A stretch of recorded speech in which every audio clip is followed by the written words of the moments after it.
नमस्कार, आवाज़ इंडिया में आपका स्वागत है। एक बार फिर करुणा मुंडे अजीत पवार की एनसीपी के नेता धनंजय मुंडे के लिए परेशानी खड़ी करती नजर आ रही है।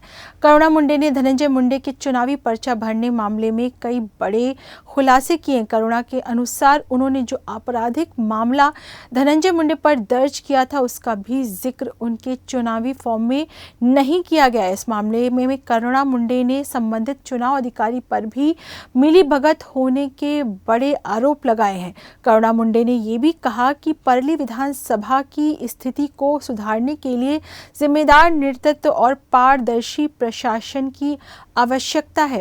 अनुमोदक मेरे 10 थे, मेरे पास 20 अनुमोदक थे और उसी वक्त जब छाननी होती है तो छाननी में हमें 15-20 मिनट का 1 घंटे का टाइम दिया जाता है कि आप ये फुलफिल करिए। तो ज्या वेळे मी फुलफिल करने गेली त्यांनी तहसीलदार साहेबांनी मी सांगितलं की साहेब मला वेळ द्या, माझे अनुमोदक बाहेर आहे, मी नवीन अनुमोदक टाकून तुम्हाला परत फॉर्म देते। त्यांनी सांगितलं नहीं, यानी चलो मेरा फॉर्म उड़ा पर धनंजय मुंडे का क्यों रख दिया। मेरे पास 10 पुरावे हैं ना कि धनंजय मुंडे ने 5 बच्चे बताए हैं इसमें पर्चे में, हमारे केसेस नहीं बताए, जो मैंने केस किए हुए उनके ऊपर वो केस नहीं बताए।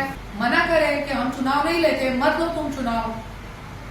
मैं परली की जनता को बोलती हूँ पूरा परली खाली कर दो, रहने दो धनंजय मुंडे को उधर अकेला। करेगा किसके ऊपर रिवॉल्वर लगाएगा, है ना ऐसा। आज वो हार रहा था, उसको दिख रहा था मेरे से हार रहा है वो, इसके लिए उसने ये करा ना, मेरा पर्चा अवैध करके खुद खड़ा हो गया। अरे तू कितना भी कर ले, तू हारा हुआ है, औरत से तू हारा हुआ है और मैं बिना हार के भी बिना लड़के भी मैं जीती हुई हूँ।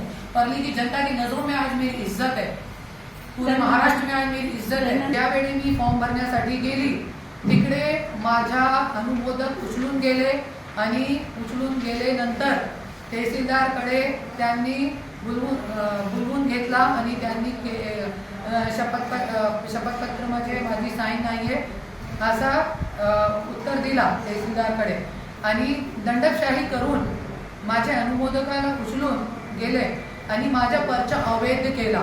पण ज्या वेळे मी स्वतः धनंजय मुंडेवरती ऑब्जेक्शन घेतला की स्वतःचे जे शपथपत्र आहे त्या शपथपत्रामध्ये 5 मुला मुली आणि अगोदरचे जे शपथपत्र आहे धनंजय मुंडेचे त्या शपथपत्रामध्ये फक्त 3 मुलगीचा उल्लेख आहे आणि एक जे त्यांची दुसरी बायको आहे त्यांचा, माझ्या आणि माझ्या मुलगा मुलगीचा उल्लेख नाही आहे।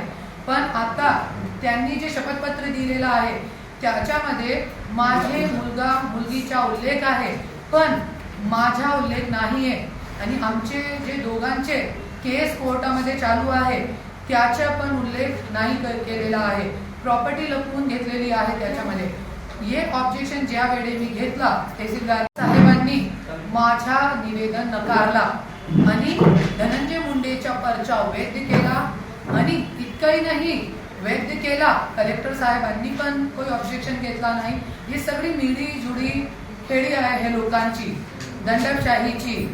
आणि त्यानंतर फक्त इतकंही नाही, मला अनुमोदक उचलून गेले, माझा पर्चा अवैध केला, तिथेच धनंजय मुंडेची हार झाली। मी बीड मध्ये परली मध्ये जाऊन मी काम करते तिकडे आणि ज्या वेळे आज माझ्या लढण्याचा वक्त आला, वेळ आली खरी, ज्या वेळे जनता मला निवडून देणार होती तिकडे त्यावेळे धनंजय मुंडे सारखे घाणेरड्याने माझा पर्चा गुंडाशाही करून माझा पर्चा अवैध केला। तरी पण मी थांबणार नाही, मी हारली नाहीये, धनंजय मुंडे हारलाय, धनंजय मुंडेची हार झालीये, मी जिंकलीये।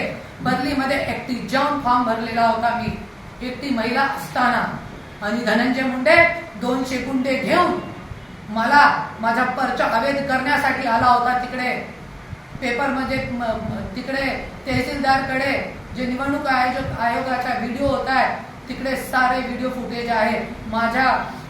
जे मी ऑब्जेक्शन घेतलंय ते तहसीलदारनी घेतला नाही, त्यांना पण कोर्टामध्ये जबाब द्यावा लागेल, कलेक्टर साहेबांना पण जबाब द्यावा लागेल।